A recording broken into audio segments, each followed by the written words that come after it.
Hello नमस्कार दोस्तों, आपके चैनल में स्वागत है। Live stock market news bank Nifty में आइए जानते हैं सबसे बड़ा अपडेट जो आज का है। डिसीजन आया है फिच की तरफ से, ये क्यों लिया गया है, किन सर्कमस्टांसेस में और इसके मायने क्या हैं? देखिए, फिच ने जो अपना फैसला लिया है एक नॉच रेटिंग कम करने का AAA से AA+, उसके पीछे दो रीजन दिए उन्होंने। पहला कारण उन्होंने ये बताया कि सरकार के बहुत ज्यादा कर्ज हो गया है, वो एक बड़ी समस्या बनती जा रही, क्योंकि जिस तरीके से सरकार ने कोविड के दौरान फ्री मनी या बहुत कम ब्याज दरों पे पैसे सिस्टम में डाले, उसकी वजह से डेट बहुत पाइल अप हुआ है और इस समय वो डेट टू जीडीपी 139%, यानी जीडीपी से भी बहुत ज्यादा डेट हो चुका है। तो उनको लगता है ये आगे जाते हुए एक बड़ी समस्या बनेगा। पहला कारण उन्होंने ये दिया। दूसरा उन्होंने दिया कि गवर्नेंस में इरोजन है। गवर्नेंस में इरोजन का मतलब ये है कि सरकार जिस तरीके की फैसले ले रही है, जिस तरीके से अपनी इकोनॉमी को चला रही है, वो भी बहुत प्रूडेंट नहीं है। उसमें कहीं ऐसा दिखाई नहीं देता कि वो डेट को कम करने या टाइटनिंग की कोई कोशिश कर रहे हैं। इसलिए हमें लगता है कि रेटिंग घटा देनी चाहिए। तो इसीलिए उन्होंने इसको एक नॉच कम कर दिया है और ये बहुत सिग्निफिकेंट फैसला था, क्योंकि हम लोगों को ऐसा लग रहा था कि इकोनॉमिक इंडिकेटर को देखते हुए शायद अब ऐसी समस्या नहीं बनी, क्योंकि सॉफ्ट लैंडिंग की बात हो रही थी, फिर उसको खारिज कर दिया गया। इकोनॉमी में कोई दिक्कत नहीं दिख रही थी, ग्रोथ बहुत अच्छी थी, उम्मीद से ज्यादा 2.5% की ग्रोथ क्वार्टरली बेसिस पे आ रही थी। लेकिन अब ये फैसला आया है तो इसने एक बार फिर से उन तमाम सवालों को खड़ा कर दिया है कि डेट मैनेज करने में यूएस सरकार बहुत कामयाब नहीं हो रही। इसीलिए रेटिंग डेट की जो है वो 1.1 पायदान घटा दी गई है। लेकिन बहुत सारे एनालिस्ट, बहुत सारे इकोनॉमिस्ट इससे सहमत नहीं है। उसमें बहुत नामचीन, उसमें नोबेल पुरस्कार से नवाजे गए इकोनॉमिस्ट हैं, उसमें हार्वर्ड के इकोनॉमिस्ट हैं, उसमें क्वींस कॉलेज के प्रेसिडेंट, इन तमाम लोगों का ये कहना है कि ये फिच का फैसला बहुत तथ्यों पर आधारित नहीं है, बहुत ज्यादा बेस नहीं है इसका, और ये शायद उनके अपने तय किए गए पैमाने पे भी फिट नहीं बैठता है। इसीलिए अलग अलग एक्सपर्ट इसकी आलोचना कर रहे हैं और सब ये कह रहे हैं कि ये फैसला शायद उन्होंने इस आधार पर लिया होगा कि उनको एक फौरी तौर पे फ्लैश नंबर दिखे और उन्होंने तय कर लिया। उन्होंने उसकी डिस्काउंटिंग नहीं की कि इकोनॉमी में किस तरीके से टर्न अराउंड किया गया है पिछले 3-4 महीनों में।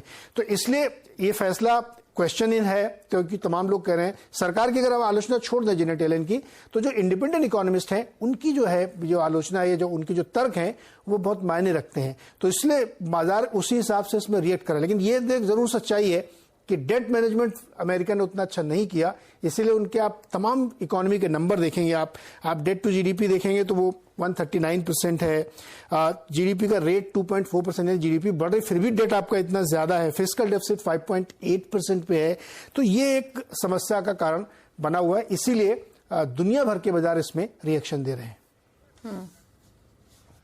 बिल्कुल, और यही वजह है कि हम एशियन मार्केट्स में 2.5% तक की कमजोरी देख रहे हैं। 1.5% तक इंडियन मार्केट्स नीचे कारोबार कर रहे हैं और अमेरिका के फ्यूचर्स में भी 1% तक की गिरावट फिलहाल देखने को मिल रही है। लेकिन नीरज जी, दो चीजें।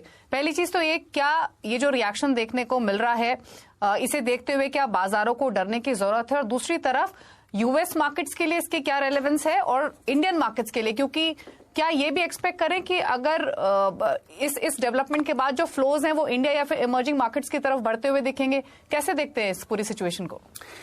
देखिए, पहले तो अमेरिका के लिए इस फैसले का क्या मतलब। देखिए, अगर इस फैसले को अमेरिकन गवर्नमेंट सीरियसली लेती या कदम उठाती, मैं इस वर्ड को अंडरलाइन कर रहा हूं, अगर वो कदम उठाते तो उससे क्या होगा, वो अपने डेट को कम करने की कोशिश करेंगे। और डेट कम करने का एक ही तरीका है कि वो फिर से रेट हार्डनिंग करेंगे, यानी और ज्यादा कर्ज महंगा करेंगे, जिससे सिस्टम से लिक्विडिटी निकले और बहुत ज्यादा जो बैलेंस शीट बड़ी हो गई थी वो कम हो। तो एक तो ये होगा कि सख्ती बरतेंगे, ब्याज दरें फिर ऊपर जाएंगी, उससे करेंसी में मूवमेंट होगा और तमाम सरकारी योजनाओं के खर्चे उनको काटने पड़ सकते हैं, जो ये गवर्नमेंट लगातार कर रही है। तो इससे यूएस इकोनॉमी में सख्ती का जो माहौल बनेगा, उससे करेंसी में एक बहुत उथल पुथल होगी दुनिया भर में। इसका इंस्टेंट रिएक्शन देखने को मिला है, क्योंकि वहां की बॉन्ड यील्ड में अचानक से 4% से ऊपर निकल गई 10 साल की बॉन्ड यील्ड। फिर उनका डॉलर इंडेक्स अगर आप देखेंगे तो वो 101, 102 की तरफ ट्रेड कर रहा है। जापान की करेंसी डॉलर के अगेंस्ट में मजबूत होती हुई दिख रही है। तो ये सारी चीजें होंगी और इसका असर यूएस इकोनॉमी पे डेफिनेटली पड़ेगा। वहां का मार्केट इसको बिल्कुल लाइक नहीं करेगा। इक्विटी मार्केट की आप ब्याज दरें लगातार बढ़ाएं, ऑलरेडी 5.5% चल रही है और अगर सितंबर की बैठक में फिर बढ़ेंगी तो मार्केट इसको पसंद नहीं करेगा। अब इसका असर भारत पे क्या पड़ेगा? मुझे ऐसा लगता है कि भारत में और रिएक्शन हो रहा है, क्योंकि ये जब वहां की गवर्नमेंट इसको इतना सीरियस नहीं मान रही है, इकोनॉमिस्ट इसको इतना सीरियस नहीं कह रहे हैं, तो भारतीय बाजार और रिएक्शन दे रहे हैं इस खबर पे। वो हो सकता है कि यहाँ बहुत इन्फ्लेटेड है, बहुत चल चुके हैं मार्केट, तो एक प्रॉफिट बुकिंग हो, लेकिन उसकी वजह से भारत में क्या असर पड़ेगा? देखिए, करेंसी हार्डनिंग होती है तो हमारे ऊपर भी एक दबाव बनेगा कि हमारा जो ब्याज दरें हमारी भी वो भी हार्ड होंगी, लेकिन कितनी होंगी ये कहना मुश्किल, क्योंकि हमारी इकोनॉमी का जो पैराडाइम है वो बिल्कुल अलग है अमेरिका से।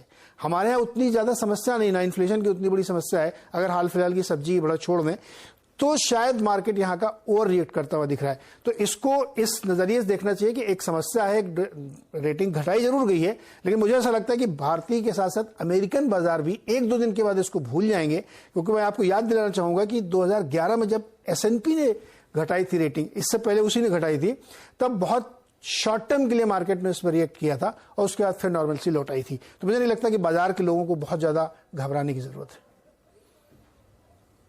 ओके, तो ज्यादा घबराने की जरूरत नहीं है, लेकिन हाँ, फिलहाल तो नेगेटिव रिएक्शन देखने को मिल ही रहा है। मार्केट्स पर इस खबर का क्या रिएक्शन है वो तो हमने देखा, लेकिन कॉर्पोरेट इंडस्ट्री का भी रिएक्शन लेने की कोशिश की और इसी कड़ी में बातचीत की थर्मैक्स के एमडी और सीईओ आशीष भंडारी से, और उनका कहना है कि फिच की रेटिंग घटाने का असर नेगेटिव होगा। साथ ही उन्होंने ये भी कहा कि रेटिंग घटने से डॉलर में तेज उतार चढ़ाव होगा, जो दुनिया की बाकी करेंसी के लिए खराब है। रेटिंग डाउनग्रेड यूएस के लिए बहुत ही सब्सटैंशियल, एंड अभी जो लार्जर डॉलर मूव्स हो रहे हैं, जो कि डॉलर भी जो कि ग्लोबल करेंसी है, एंड मोस्ट हमारे लिए तो for the foreseeable future dollar is the global currency. पर इन सब पे जो साइड्स में जो मूव्स हो रहे हैं बहुत इंटरेस्टिंग है। चलिए, शुक्रिया नीरज जी, आसान भाषा में समझाने के लिए इस खबर के मायने और क्या असर विदेशी बाजार या फिर घरेलू बाजार पर आगे जाते हुए हो सकता है। रुकना इसी के साथ एक ब्रेक के लिए। ब्रेक के बाद मारुति के senior executive officer Shashank Srivastava से खास बातचीत होगी सेल्स नंबर्स पे, एक छोटे से ब्रेक के बाद।